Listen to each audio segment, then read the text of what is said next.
ऐसे ही का नाम ये कंबोधिलाल है, वैसा ही रंगो रूप है, पैसा ही माल है। नमस्कार, मनी 9 की खास पेशकश मनी सेंट्रल में आप सभी का स्वागत है। मैं हूं विपुल सिंह। हम हाजिर हैं हर रोज की तरह आपकी जेब, देश की अर्थव्यवस्था से जुड़ी हुई कुछ महत्वपूर्ण खबरें लेकर के और उन खबरों का विश्लेषण करने के लिए, ये बताने के लिए कि उसका असर हमारे जीवन पर किस तरीके से पड़ेगा। हमारे साथ मौजूद हैं मनी 9 के संपादक अंशुमान तिवारी जी। अंशुमान सर, बहुत बहुत स्वागत है आपका। तो चलिए कार्यक्रम की शुरुआत करते हैं और सबसे पहले आपको यही बता देते हैं कि आखिर में हम किन महत्वपूर्ण मुद्दों पर बातचीत करने वाले हैं। सबसे पहले आपको बता दें कि और महंगी होंगी कारें। जी हाँ, महंगाई हर तरफ है, थाली से लेकर के और अब कारें तक महंगी होने की बात हो रही है। डिटेल में करेंगे बातचीत। सीमेंट बाजार में बढ़ा है अदानी का दबदबा, क्यों हम ऐसा कह रहे हैं, क्या है खबर और क्या होगा इसका असर, इस पर भी करेंगे बातचीत। जीएसटी में बड़े फेरबदल की तैयारी। जी हाँ, ये काफ़ी महत्वपूर्ण खबर है और इसका हमारे आपके जीवन में काफ़ी असर पड़ेगा, तो इसको जो है खबर को आप ध्यान से देखिएगा। अब लीजिए LIC का हेल्थ इंश्योरेंस, डिटेल में करेंगे इस पर बातचीत। सऊदी ने बदली तेल की बिसात, क्या है पूरी खबर, बताएंगे विस्तार से। युद्ध की बड़ी कीमत जो है वो क्या है, बड़ी कीमत, इस पर भी हम करेंगे डिटेल में बातचीत। आगे बढ़ते हैं और सबसे पहले आपको बता दें कि दो प्रमुख सामाजिक सुरक्षा स्कीमों EPFO और ESIC की क्षमता बढ़ाने पर फोकस कर रही हैं और इसके जरिए देश में बड़ा लेबर रिफॉर्म करने की भी तैयारी हो रही है। इस कदम का उद्देश्य लेबर कोड के तहत सोशल सिक्योरिटी बेनिफिट के तहत गिग और प्लेटफॉर्म वर्कर को शामिल करने के लिए रास्ता तैयार करना है। नया लेबर कोड अगले वित्त वर्ष में लागू होने की उम्मीद जताई जा रही है। सर, क्षमता बढ़ाने के लिए क्या कुछ योजनाएं की जा रही है?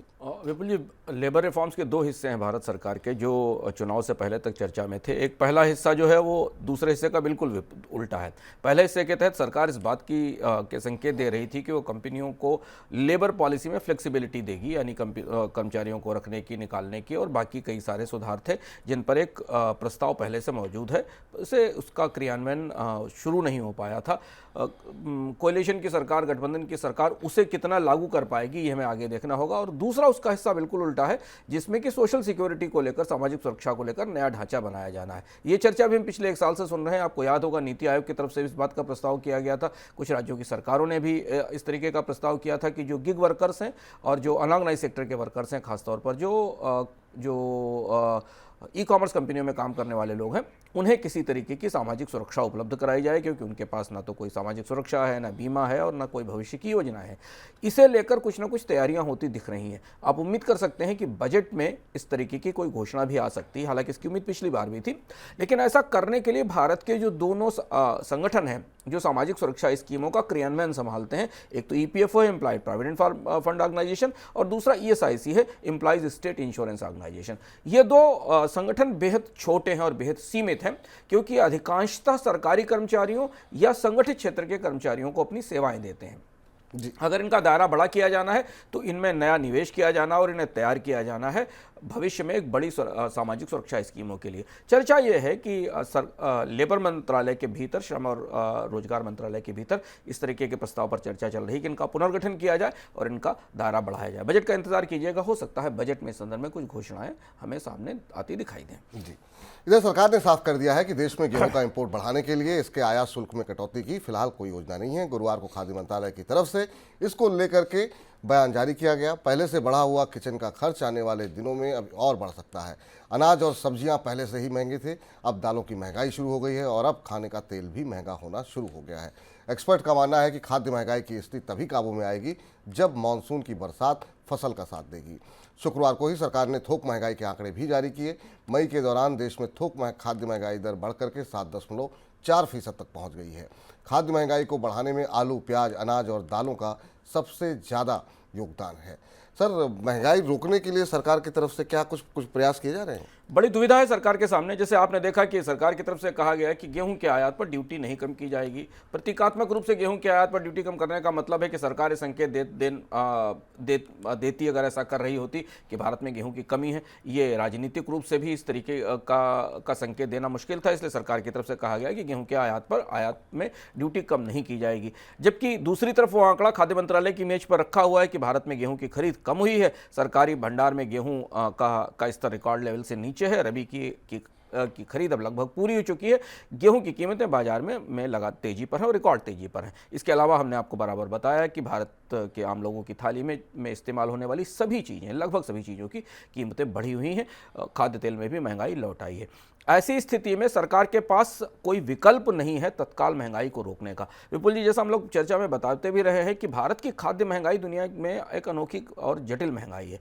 उत्पादन नहीं गिरा है, कोई संकट नहीं कृषि पर आया है, लेकिन डिमांड सप्लाई का मिसमैच इस स्तर तक पहुंच चुका है कि भरपूर उत्पादन के बाद भी उन चीज़ों की कीमतें बढ़ रही हैं जिनमें हम आत्मनिर्भर हैं और हर साल उत्पादन में बढ़ोतरी दर्ज कर रहे हैं। तो अब एक जो कोशिश सरकार की तरफ से की गई, जो की जा सकती है एडमिनिस्ट्रेटिव तरफ से, वो ये है कि जो सरकार प्राइस मॉनिटरिंग सिस्टम चलाती है, यानी ज़रूरी सामानों की कीमतों की जो मॉनिटरिंग करती है, उसमें 16 नए सामान जोड़े गए हैं।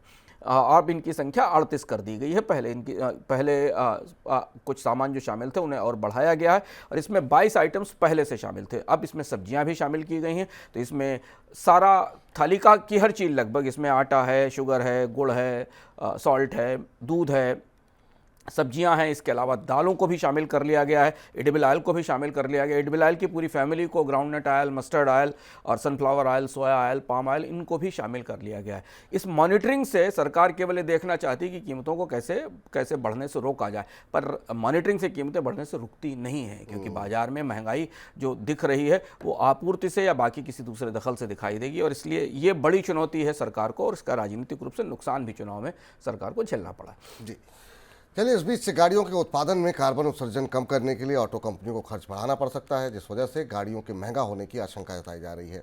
ऑटो कंपनियों को अगले 3 वर्षों के दौरान कार्बन उत्सर्जन में मौजूदा स्तर से 30% की कमी करनी है। अगर ऑटो कंपनियां ऐसा नहीं करती हैं तो उनके खिलाफ सख्त कार्रवाई हो सकती है।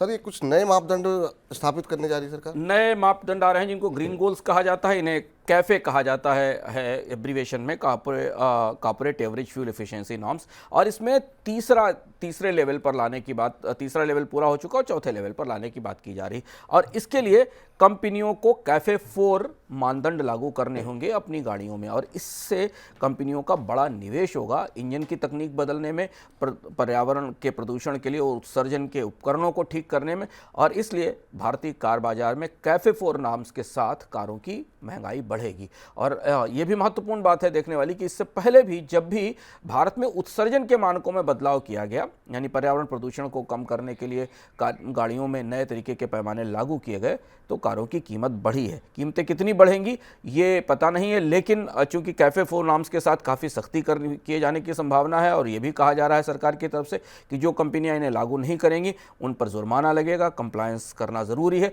इसलिए कारों का जो अगले बैच आने वाले हैं जो इस नए नियम से कंप्लायंट होंगे या जिनमें ये नए कैफे 4 नाम्स लागू किए जाएंगे, वो कारें मौजूदा कारों से महंगी होंगी। तो कारें भी अब महंगी हो जाएंगी। जी हाँ, रेलवे रेगुलेटरी नियमों में स्पष्टता नहीं होने की वजह से गुजरात की गिफ्ट सिटी में भारतीय उद्योगपति परिवारों के फैमिली ऑफिस के फैमिली इन्वेस्टमेंट फंड खुलने में देरी हो रही है। फैमिली इन्वेस्टमेंट फंड शुरू करने पर गिफ्ट सिटी की तरफ से फिलहाल आरबीआई से सफाई मांगी है। फिलहाल उद्योगपति अजीम प्रेम जी और नारायण मूर्ति के फैमिली ऑफिस ने गिफ्ट सिटी में फैमिली इन्वेस्टमेंट फंड को लेकर के अनुमति मांगी है। सर, गिफ्ट सिटी में फैमिली ऑफिस को लेकर के आरबीआई के मन में क्या दुविधा है? रिजर्व बैंक की बड़ी दुविधा है और गिफ्ट सिटी में फैमिली ऑफिसेज को पहुंचाने की परिस्थिति में एक तरह से एक ऑफशोर डेस्टिनेशन क्रिएट करने की बात है। भारत से जो फैमिली ऑफिस अभी बने दुनिया में, दुबई में, सिंगापुर में, उन पर एक बड़ा सवाल उठाया जाता है भारत की तरफ से भी, आरबीआई की तरफ से भी, वित्त मंत्रालय की तरफ से भी, कि पारदर्शिता नहीं है। और इन ज्यूरिडिक्शंस में, इन जगहों पर पारदर्शिता नहीं है, इसलिए भारत के अमीर लोग अपने वेल्थ को शिफ्ट करके दूसरी जगह ले जाते हैं और वहां से अपने फैमिली ऑफिस संचालित करते हैं। लगभग ऐसी ही परिस्थिति गिफ्ट सिटी के जरिए बनाने की बात की जा रही है और ऐसी सुविधाएं गिफ्ट सिटी में दी जा रही हैं। दुविधा यह है कि गिफ्ट सिटी प्रशासन ने रिजर्व बैंक से इस मामले में स्पष्टता मांगी है। रिजर्व बैंक इस बात में फंसा हुआ है कि वो अपनी नाक के नीचे एक इस तरीके का डेस्टिनेशन या ज्यूरिडिक्शन कैसे क्रिएट करे जो वो दुनिया के अन्य देशों में होने पर सवाल उठाता है और भारतीय फैमिली ऑफिसेज के वहां शिफ्ट होने पर सवाल उठाता है। और इसलिए गिफ्ट सिटी में फैमिली ऑफिसेज का खुलना रुक गया है। काफ़ी दिलचस्प पेचीदा जद्दोजहद है। वित्त मंत्रालय और रिजर्व बैंक को इस मामले में चर्चा करनी होगी और अगर ऐसा होता है तो गिफ्ट सिटी में कारपोरेट में टैक्स पारदर्शिता के जुड़े नियमों में बड़ी ढील दी जाएगी और ये ढील रिजर्व बैंक देगा क्या और इसका असर बाकी भारत की आर्थिक नीति पर या वित्तीय नीति पर क्या पड़ेगा, ये हमें देखना होगा। जी, इधर अदानी ग्रुप के स्वामित्व वाली अंबुजा सीमेंट ने हैदराबाद की पेन्ना सीमेंट इंडस्ट्रीज में 100% हिस्सेदारी खरीदने का ऐलान किया है। ये अधिग्रहण करीब 10,422 करोड़ रुपए की एंटरप्राइज वैल्यू पर होगा। अदानी ग्रुप ने सितंबर 2022 में सीमेंट कारोबार में प्रवेश किया और तब से ये इसका तीसरा अधिग्रहण है। इस सौदे के बाद अदानी समूह के सीमेंट कारोबार की कुल क्षमता बढ़कर के 8.9 करोड़ टन सालाना क्षमता हो जाएगी। सर, इस डील के बाद अब सीमेंट के क्षेत्र में क्या तस्वीर बनती दिखाई दे रही है? सीमेंट बाजार में अडानी की इस अधिग्रहण के बाद आपको एक तरह से डुओपोली जैसी स्थिति बनती दिखाई देगी। अब सीमेंट बाजार में दो बड़ी कंपनियां दिखेंगी, अल्ट्राटेक और अडानी, जिसमें अडानी समूह की क्षमता काफी ज्यादा है। इस 14 MTPA की जो कैपेसिटी है इसे बढ़ाकर 10 MTPA और आगे और बढ़ाया जाएगा और इसके बाद अडानी समूह करीब 93 मिलियन टन के आसपास की कैपेसिटी हासिल कर लेगा अगले 1-1.5 साल में। और इसके साथ अडानी समूह की कंपनी भारत में सीमेंट की सबसे बड़ी कंपनी हो जाएगी। और यहां से अब ये सवाल उठेंगे कि क्या भारतीय बाजार में सीमेंट कंपनियों की डुओपोली हो रही है। लेकिन अडानी समूह ने बहुत स्ट्रेटेजिकली भारत के अलग अलग हिस्सों में सीमेंट कारोबार का अधिग्रहण किया है और भारत की पूरी ज्योग्राफी में, पूरे भूगोल में अलग अलग स्थानों पर, क्योंकि सीमेंट एक ऐसा कारोबार है जिसके लिए आपकी ज्योग्राफिकल लोकेशन महत्वपूर्ण होती है, क्योंकि आप एक सीमेंट प्लांट अपने आसपास के 500 किलोमीटर 1000 किलोमीटर के इलाके में ही प्रोडक्ट्स की सप्लाई कर पाता है। इसलिए अडानी समूह ने अपनी सीमेंट अधिग्रहण की प्रक्रिया को तेज किया है और अब वो समूह भारत का सबसे बड़ा सीमेंट कांग्लोमरेट है या सबसे बड़ी सीमेंट कंपनी है जी। और इसी के चलते, इस खबर के चलते आज अदानी समूह के शेयरों में अच्छी तेजी देखने को मिली। अंबुजा सीमेंट करीब 1.25%, अदानी पोर्ट में 0.25%, अदानी एंटरप्राइजेज भी 1.25% से ऊपर बंद हुए। जियो प्लेटफॉर्म को देश में सैटेलाइट कम्युनिकेशन सर्विस शुरू करने के लिए Indian National Space Promotion and Authorization Centre से हरी झंडी मिल गई है। जियो को ये मंजूरी एलन मस्क के स्टारलिंक और अमेजन के क्यूपर प्रोजेक्ट से पहले मिली है। जियो के अलावा भारतीय एंटरप्राइजेस के वनवेब को इस तरह की मंजूरी मिली है। सरकार से स्पेक्ट्रम मिलने के बाद जियो प्लेटफॉर्म देश में सैटेलाइट इंटरनेट सर्विस उपलब्ध कराएगी। सर, कब से ये सर्विसेज मिलने लगेंगी? सरकार बदलते ही जियो ने नई सरकार आते ही जियो को सबसे पहली और प्रमुख मंजूरी हुई और ये नई सरकार का टेलीकॉम सेक्टर में बड़ा और फैसला है। और जियो ने अपनी 2 प्रतिस्पर्धी विदेशी कंपनियों को अमेजन का जो प्रोजेक्ट है कुइपर और एलन मस्क का स्टारलिंक, इसे पीछे छोड़ दिया और भारत में सैटेलाइट इंटरनेट या सैटेलाइट कम्युनिकेशन, जो इंटरनेट आपके सीधे घर पर बीम करेगा, आपके डिवाइस पर बीम करेगा, उस सुविधा को देने के लिए दूसरी कंपनी को लाइसेंस दे दिया। इससे पहले भारतीय की वनवेब को, एयरटेल की वनवेब को लाइसेंस मिला था। लेकिन अब यहां से अभी आपके घर तक सैटेलाइट इंटरनेट आने की या सैटेलाइट इंटरनेट बीम होने की प्रक्रिया थोड़ी लंबी है। उसकी वजह यह है कि इस लाइसेंस के बाद अब सरकार को डिसाइड करना होगा कि उसे स्पेक्ट्रम कैसे दिया जाए। और अभी सरकार ने सेटकॉम कंपनियों के लिए स्पेक्ट्रम एलोकेशन के, उन्हें स्पेक्ट्रम देने के नियम तय नहीं किए गए हैं। कंपनियां लगातार इस बात की मांग कर रही हैं कि उन्हें निर्धारित किया जाए कि उन्हें स्पेक्ट्रम उपलब्ध हो, जिससे कि वो भारतीय लोगों को सेटकॉम या सैटेलाइट इंटरनेट की व्यवस्था की सुविधा दे सकें। सरकार ने इस मामले में ग्लोबल मोबाइल पोजीशनिंग सिस्टम्स और अन्य सैटेलाइट जो सर्विस प्रदाता हैं उनसे बातचीत की है, ISP से बातचीत की है, लेकिन कंपनियां इस बात का दबाव बना रही हैं कि इसमें और ज़्यादा देरी न की जाए। इसलिए हम उम्मीद कर सकते हैं कि इस साल के अंत तक या अगले साल की शुरुआत तक भारत में सैटेलाइट कम्युनिकेशन के लिए, सैटेलाइट इंटरनेट के लिए स्पेक्ट्रम जारी होने की प्रक्रिया शुरू हो सकती है। जी, चलिए अब रुख कर लेते हैं आज की सबसे बड़ी खबर का।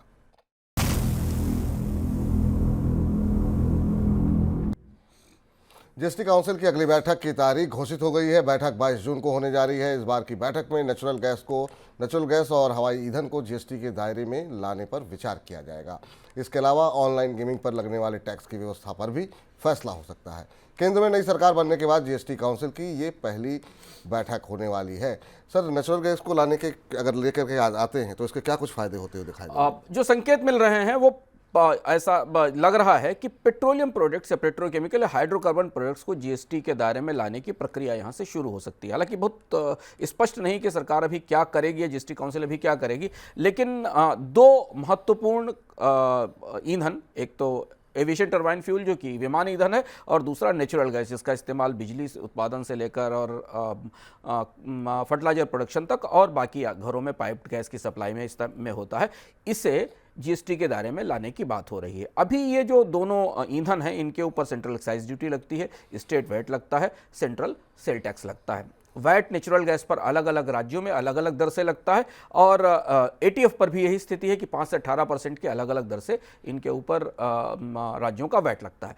अब इसे अगर जीएसटी के दायरे में लाया जाएगा तो स्वाभाविक है सारे टैक्सेस खत्म होंगे और एक सिंगल स्लैब, जीएसटी की स्लैब इन दोनों ईंधनों के लिए तय होगी और इसका सीधा फायदा बचत के तौर पर इसका सीधा फायदा बिजली कंपनियों को होगा, इसका सीधा फायदा खाद फर्टिलाइजर कंपनियों को होगा, इसका फायदा जो गैस डिस्ट्रीब्यूशन कंपनियां हैं जो शहरों में पाइप्ड गैस डिस्ट्रीब्यूट करती हैं उनको इसका फायदा होगा और इसका फायदा एविएशन कंपनियों को भी होगा क्योंकि उनके लिए टैक्स का इंसिडेंस या टैक्स का असर कम होने की संभावना है। लेकिन सर इसके टैक्स का ढांचा किस तरीके से तय किया जाएगा सर? ये सबसे बड़ी दुविधा है। अभी जीएसटी काउंसिल की तरफ से इस पर कोई चर्चा पत्र जारी नहीं किया गया, स्टेक होल्डर से बात नहीं की गई। ये चर्चा केवल जीएसटी काउंसिल के एजेंडे में सूत्रों के आधार पर मिली है। अब यहाँ दूसरी महत्वपूर्ण बात यह है कि जीएसटी के दायरे में लाने के बाद क्या इनके साथ इनपुट टैक्स क्रेडिट की व्यवस्था भी जोड़ी जाएगी, क्योंकि ये दोनों ही ईंधन कच्चा माल है, अलग अलग और बड़े उद्योगों का कच्चा माल है, फर्टिलाइजर का कच्चा माल है, बिजली उत्पादन का कच्चा माल है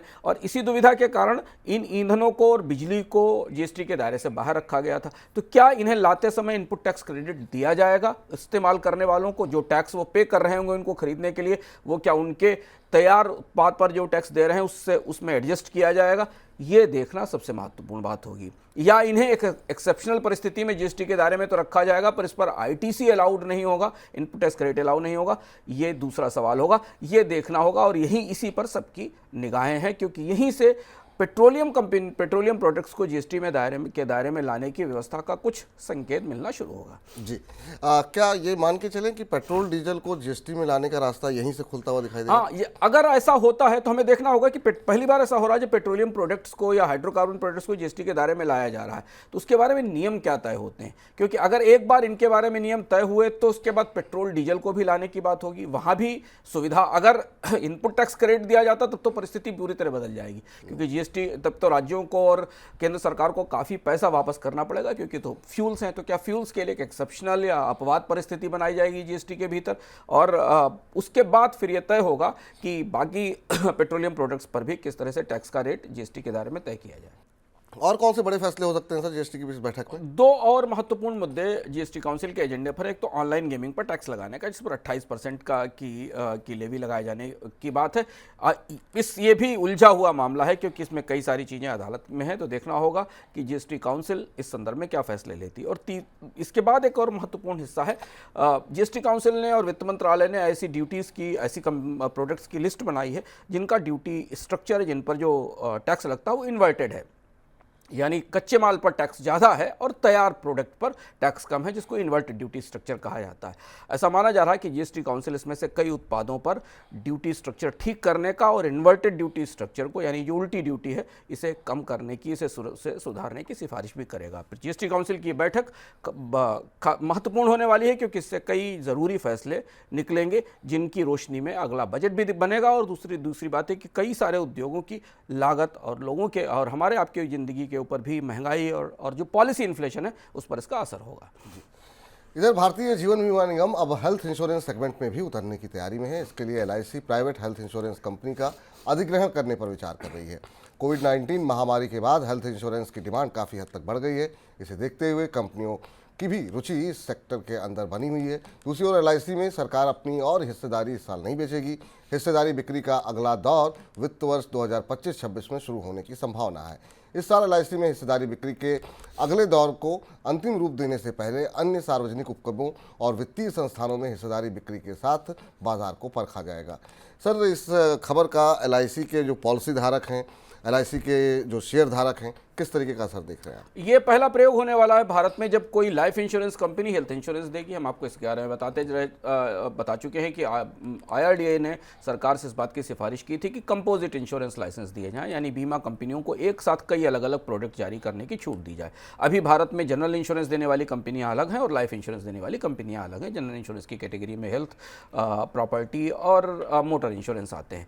एलआईसी हेल्थ इंश्योरेंस में आगे आना चाहती है और एलआईसी के पास खासा बड़ा नेटवर्क है। ऐसा बताया जा रहा है कि एलआईसी ने हेल्थ इंश्योरेंस में आने का अपना प्रस्ताव भी हाल में आईआरडीए को भेज दिया है और उसके बाद एलआईसी की निगाह इस बात पर है कि कोई stand alone insurance company health health insurance company, क्योंकि भारत में जो हेल्थ इंश्योरेंस कंपनियां हैं वो किसी न किसी बड़े बैंक या वित्तीय संस्थान से जुड़ी हुई हैं, उनके साथ काम कर रही हैं। और जो भारत के प्रमुख बैंक हैं वो भी कहीं ना कहीं हेल्थ इंश्योरेंस दे रहे हैं। LIC ऐसी स्टैंड अलोन अकेली हेल्थ इंश्योरेंस कंपनी की तलाश में है जिसका वो अधिग्रहण कर ले और उसे सरकार कंपोजिट लाइसेंस दे दे, जिससे कि वो हेल्थ इंश्योरेंस देना शुरू करे। भारत में भी कंपोजिट लाइसेंस की शर्तें क्या होंगी, इनका नियम क्या होगा, ये अभी तय नहीं हुए हैं। हो सकता है संसद के अगले सत्र में सरकार की तरफ से एक विधेयक पेश किया जाए जिसमें इस नई बीमा लाइसेंसिंग व्यवस्था का प्रस्ताव किया जाए। दूसरी तरफ LIC के दूसरे विनिवेश की बात है। हम आपको बताते रह चुके हैं कि पिछले साल सरकार ने कई सारे ऐसे प्रयास किए थे जिनमें LIC के दूसरे विनिवेश की तैयारी की जाए। स्वाभाविक सी बात है विपुल जी, इस साल तो हो ही नहीं सकता क्योंकि बजट जुलाई में आ रहा है, वित्त वर्ष खत्म होने के करीब है और सरकार जितने धीमी गति से डिसइन्वेस्टमेंट करती है उस हिसाब से किसी भी तरह से इस बात की संभावना नहीं कि इस साल डिसइन्वेस्टमेंट किया जा सके। लेकिन इस बात की पूरी संभावना है कि LIC में सरकार की हिस्सेदारी की एक और बिक्री अगले वित्त वर्ष में होगी जरूर। और उसके लिए जो जमीन तैयार करने की बात है वो शुरू हो गई है। और उस बीच में अगर LIC को हेल्थ इंश्योरेंस का लाइसेंस मिल जाता है तो LIC के वैल्यूएशन में उसका फ़ायदा मिलेगा, उसकी बढ़ोतरी मिलेगी और इसके बाद LIC का डाइवेस्टमेंट किया जाएगा, इसकी संभावना है। और इस साल के बजट में जो सरकार पेश करेगी जुलाई में, उसमें हमें इसके संकेत मिलेंगे कि अगले साल डिसइन्वेस्टमेंट के प्लान में LIC को शामिल किया गया है या नहीं। इस बीच सऊदी अरब ने अमेरिका के साथ पेट्रो डॉलर डील को खत्म करने का फैसला लिया है। सऊदी अरब और अमेरिका के बीच चल रही ये डील 9 जून को समाप्त हो गई। सऊदी अरब अब अमेरिकी डॉलर के बजाय विभिन्न मुद्राओं जैसे कि चीनी, RMB, यूरो, येन और युआन समेत अन्य करेंसी में ही तेल की बिक्री कर सकता है। सर, दुनिया की अर्थव्यवस्था पर इसका क्या असर देख रहे हैं आप? बड़ा उलटफेर है और इस उलटफेर से दुनिया की मौद्रिक राजनीति और कूटनीति और अंतर्राष्ट्रीय राजनीति में बड़ा बदलाव होगा। 1974 में अमेरिका और सऊदी अरब के बीच एक खास संधि हुई थी। आपको याद है 1973 में यौम किपुर वार हुआ था और उसके बाद ओपेक देशों ने अमेरिका पर को तेल निर्यात पर पाबंदी लगा दी थी जिसको ऑयल एम्बार्गो कहा गया था। वो ऑयल एम्बार्गो हटाने के बाद उस दौरान सऊदी अरब और अमेरिका के रिश्ते बुरी तरह बिगड़े थे। फिर सऊदी अरब और अमेरिका के रिश्तों को बेहतर किया गया। अली ज़की यमनी जो कि ओपेक के सेक्रेटरी थे और हेनरी किसिंजर के बीच वार्ताओं का लंबा दौर चला और फिर ये समझौता हुआ। ये दुनिया का अनोखा स्ट्रेटेजिक समझौता था जिसमें सऊदी अरब ने इस बात पर सहमति जाहिर की थी या सऊदी अरब और अमेरिका इस बात पर सहमत हुए थे कि तेल की खरीद जो भी करेगा दुनिया में ओपेक देशों से या सऊदी से खास तौर से, वो इसका भुगतान डॉलर में ही करेगा, सिंगल करेंसी में। और इसी को ही पेट्रो डॉलर कहा गया था। पेट्रो डॉलर नाम की कोई करेंसी नहीं थी, पेट्रो डॉलर नाम का कोई अलग से मुद्रा या कोई नोट नहीं था। ये संधि थी कि दुनिया में कोई भी देश अगर तेल खरीदना चाहेगा तो उसे तेल खरीदने के लिए डॉलर में पेमेंट करना पड़ेगा और इसके लिए उसे अमेरिकी डॉलर अपने पास रखने पड़ेंगे। परिस्थिति बदलती चली गई। सऊदी और अमेरिका के बीच हाल के 2-3 सालों में रिश्ते खराब हुए। चीन का इन्फ्लुएंस सऊदीज़ पर बढ़ा। अब दुनिया की 3 बड़ी अर्थव्यवस्थाएं सऊदी, ईरान और रूस चीन के दबदबे में है और इसलिए इस पूरे अनुबंध को ख़त्म कर दिया गया है। इस अनुबंध को ख़त्म करने के कई सारे महत्वपूर्ण असर हैं जो हमें देखने को मिलेंगे। पहली चीज़ ये कि जिन करेंसीज़ का चुनाव किया है सऊदी ने वो खासी महत्वपूर्ण है। यानी अब तेल खरीदने वाले देश, चाहे वो भारत ही हो, उसके लिए ज़रूरी नहीं है कि वो डॉलर में ही पेमेंट करे, लेकिन डॉलर के अलावा वो जिन 4 करेंसीज़ में पेमेंट करेगा उसमें चीन की करेंसी RMB है, यूरो है, येन है और युआन है। इन करेंसीज में ही उसे पेमेंट करने की छूट मिलेगी। यानी तेल खरीदने के लिए अब इन करेंसीज को भी सऊदी अरब स्वीकार करेगा देने के लिए। माना जा रहा है कि चीन की लंबी बिसात का नतीजा है कि उसने धीमे धीमे तेल की अर्थव्यवस्थाओं के केंद्र में अपनी करेंसी को खड़ा कर दिया है। अमेरिका के लिए प्रतीकात्मक रूप से ये डॉलर के दबदबे खत्म होने का संकेत है, लेकिन तेल बाजार की परिस्थिति पिछले 10 सालों में पूरी तरह बदल गई है। दुनिया के बाजार में अब अमेरिका सबसे बड़ा निर्यातक है। जब ये संधि हो रही थी तब सऊदी अरब पर तेल की निर्भरता, अमेरिका के लिए तेल की निर्भरता थी। पिछले 20 सालों में अमेरिका का तेल उद्योग दुनिया में सबसे बड़ा तेल उद्योग हो गया और अब सबसे बड़ा प्रोड्यूसर भी है और दूसरा सबसे बड़ा एक्सपोर्टर भी है। तो अमेरिका के तेल बिजनेस पर इसका बड़ा असर नहीं पड़ेगा क्योंकि अमेरिका अब तेल का इंपोर्ट नहीं कर रहा है, एक्सपोर्ट कर रहा है। काफ़ी दिलचस्प घटनाक्रम है, इसके बहुत सारे आयाम हैं। इकोनॉमिकम में किसी हफ्ते हम लोग इस पर विस्तार से बात करेंगे। लेकिन सर, अमेरिका पे क्या कोई असर पड़ेगा? अमेरिका पर प्रतीकात्मक रूप से आप कह सकते हैं कि डॉलर में अकेले तेल नहीं बेचा जाएगा, लेकिन अमेरिका के तेल उद्योग पर, अमेरिका की अर्थव्यवस्था पर इसका असर नहीं पड़ेगा। बाकी अर्थव्यवस्थाओं पर इसका असर जरूर पड़ेगा क्योंकि अब जिन करेंसीज को इसमें लिस्ट किया गया है, दुनिया के विदेशी मुद्रा भंडारों में तेल खरीदने वाले देशों को अपने विदेशी मुद्रा भंडारों में इनके रिजर्व को भी बनाना पड़ेगा। हालांकि होता है दुनिया के सारे विदेशी मुद्रा भंडारों में यूरो, युआन और येन के रिजर्व हैं, लेकिन अब दुनिया के देशों को सुविधा रहेगी कि इनके जरिए भी तेल का भुगतान कर सकते हैं। G7 देशों ने रूस की फ्रीज की गई संपत्तियों को बेच करके पैसा जुटाने और इससे यूक्रेन को $50 अरब का कर्ज देने की सहमति जताई है। G7 देशों ने रूस की $300 अरब की संपत्तियां फ्रीज करके रखी हुई हैं। अमेरिका ने भी अकेले $50 अरब का कर्ज यूक्रेन को देने की पेशकश की है। कनाडा ने $3.6 अरब की मदद देने की पेशकश की है। इटली में हुए इस समझौते के तहत अमेरिका, यूरोपियन यूनियन और अन्य देश यूक्रेन को कर्ज देने के लिए तैयार हो गए हैं। इस कर्ज की वसूली रूस की संपत्तियों को बेच करके की जाएगी। सर, कैसे लागू होगी व्यवस्था? ये दुनिया में अपने तरीके का अनोखा अनुबंध है और G7 देशों ने इसके साथ पहुंचते ही रूस और चीन और को अलग थलग कर दिया इस पूरी व्यवस्था में, और एक तरह से पुतिन को यूक्रेन पर हमला करने की सजा सुनाई गई, जो बड़ी सजा है। $325 बिलियन की एसेट्स पूरी दुनिया में फ्रीज की गई थी रूस की। आपको याद होगा, युद्ध शुरू होने के बाद अलग अलग देशों में जो भी सामान, संपत्ति, पैसा, गोल्ड था, उसे फ्रीज किया गया था। उससे हर साल करीब करीब $3 बिलियन का ब्याज मिल रहा है। ये सारी प्रक्रिया अमेरिका के नेतृत्व में चल रही है। $3 बिलियन का ब्याज मिल रहा है। इस ब्याज के बदले, इस फ्रीज एसेट्स से जो एसेट्स जब्त की गई हैं, इसके बदले 10 साल का कर्ज यूक्रेन को दिया जाएगा $50 बिलियन का, और उस कर्ज के पैसे की वसूली इन एसेट्स से की जाएगी, जो संपत्तियां, इन पर जो ब्याज मिल रहा है। अमेरिका के नेतृत्व में ये डील हुई है। अमेरिका इस लोन की गारंटी लेगा, उसकी तरफ से इस बात से लोन के दस्तावेज तैयार किए जाएंगे। दुनिया के बाकी देश इस बात से सहमत है और यूक्रेन को इससे $50 बिलियन का तत्काल पैकेज मिलेगा।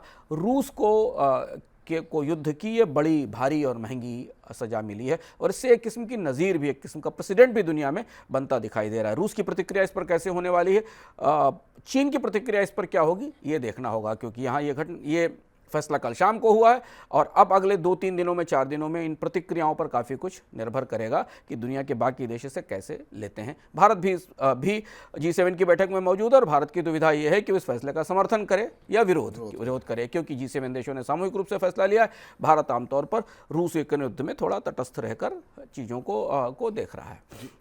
इस बीच अब कुछ और महत्वपूर्ण खबरों पर फटाफट जरा नजर डालते हैं झटपट में।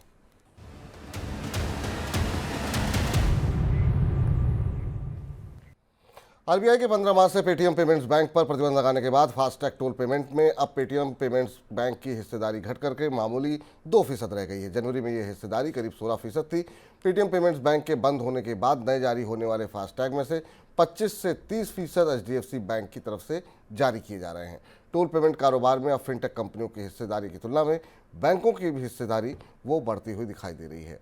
एनसीएलटी ने एडटेक प्लेटफॉर्म बायजूस का संचालन करने वाली कंपनी थिंक एंड लर्न को 11 मई को शुरू हुए राइट्स इशू पर आगे बढ़ने से रोक दिया है। एनसीएलटी ने इस मामले में यथास्थिति बरकरार रखने के निर्देश दिए हैं। एनसीएलटी की बेंगलुरु पीठ ने 12 जून को जारी आदेश में बायजूस को राइट इशू की पहली किस्त के तहत 2 मार्च को शेयर आवंटित किए जाने से पहले और बाद के अपने शेयर धारकों का पूरा ब्यौरा देने को कहा गया है। दुनिया भर में कार बेचने के मामले में चीन की ऑटो कंपनियों ने पहली बार अमेरिकी कंपनियों को पीछे छोड़ दिया है। चीनी कंपनियों ने पिछले साल कुल 1.34 करोड़ नए वाहन बेचे हैं, जबकि अमेरिकी ऑटो कंपनियों ने 1.19 करोड़ वाहन बेचे हैं। बिक्री वृद्धि के मामले में भी चीन ने अमेरिका को पीछे छोड़ दिया है। पिछले साल चीन में कारों की वृद्धि दर 23% थी, जबकि अमेरिका में औसत वृद्धि दर केवल 9% के आसपास ही रह गई है। गुरुग्राम में प्रॉपर्टी डेवलपर्स ने ब्रोकर्स के कमीशन को दोगुना कर दिया है। डेवलपर्स के इस कदम से इन्वेंट्री घटाने में मदद मिलेगी। फाइनेंस कंपनियों का कहना है कि कई डेवलपर्स ब्रोकर्स को 7 से 8% तक का कमीशन दे रहे हैं ताकि उन्हें जल्द से जल्द खरीदार मिल सके। रियल एस्टेट ब्रोकर्स को आमतौर पर देश भर में 2 से 4% ब्रोकरेज मिलता है, जबकि एनसीआर में ब्रोकर्स को करीब 4% का ब्रोकरेज मिलता है। सर, ये कुछ और महत्वपूर्ण खबरें, आपकी टिप्पणी किसी पर? चीन की BYD ने दुनिया के बाजार में अमेरिकी कार कंपनियों को पीछे छोड़ दिया। ये खबर इसलिए महत्वपूर्ण है क्योंकि अब आप समझ सकते हैं कि अमेरिका और यूरोप ने चीन से कारों के आयात पर स्पेशल ड्यूटी क्यों लगाई है। यूरोप ने कल फैसला किया और इससे पहले अमेरिका ने चीन से कारों के आयात पर और ऑटोमोबाइल इंडस्ट्री पर ड्यूटी लगाई। दुनिया के कार बाजार में इलेक्ट्रिक कारों के मामले में दिलचस्प जंग शुरू हो रही, जिसमें चीन की कंपनी BYD बड़ी ताकत बनकर उभरी है और अमेरिका और यूरोप इस कंपनी के लिए अपने बाजारों के दरवाजे छोटे कर रहे हैं, ड्यूटी और इंपोर्ट ड्यूटी बढ़ा रहे हैं। चलिए अब मनी सेंट्रल को तो समाप्त करने का वक्त हो गया है, लेकिन सर इस बार के इकोनॉमिकम में क्या कुछ खास रहने वाला है, इसके बारे में जरा हमारे दर्शकों को बता दीजिए। इस बार के इकोनॉमिकम का संकेत हमने पिछली बार आपको इकोनॉमिकम में दिया था। बजट आने वाला है और बेहद अनोखी परिस्थितियों में पिछले 10 साल में सरकार की तरफ से किए गए तमाम व्यवस्थाओं, उपायों, सुधारों, खर्च के बावजूद राजनीतिक रूप से भारतीय जनता पार्टी को प्रत्यक्ष और बड़े नुकसान के साथ चुनाव के नतीजे हमारे सामने आए। इनकी रोशनी में आने वाला बजट कैसा होगा और क्या जो 10 साल में नहीं बदल पाया उसका नतीजा बीजेपी को उठाना पड़ा, और इस बजट में की रणनीति में क्या बदलाव होंगे, हम लोग इसे जानने की कोशिश करेंगे, क्योंकि ये अब भारत के लिए आने वाले 5 सालों में और भारत की अर्थव्यवस्था के लिए सबसे महत्वपूर्ण बजट होने वाला है। बिल्कुल। तो अंशुमान सर, आज की इस चर्चा में आप जुड़े, तमाम आपने चीज़ों का विश्लेषण किया, बहुत बहुत शुक्रिया, बहुत बहुत धन्यवाद आपका। तो फिलहाल इस कार्यक्रम को यहीं पर समाप्त करते हैं। आप लगातार मनी 9 के साथ बने रहिए, लेकिन मुझे इजाज़त दे दीजिए। नमस्कार। ऐसे ही का तमाम ये कम्बोज लाल है, वैसा ही रंगो रूप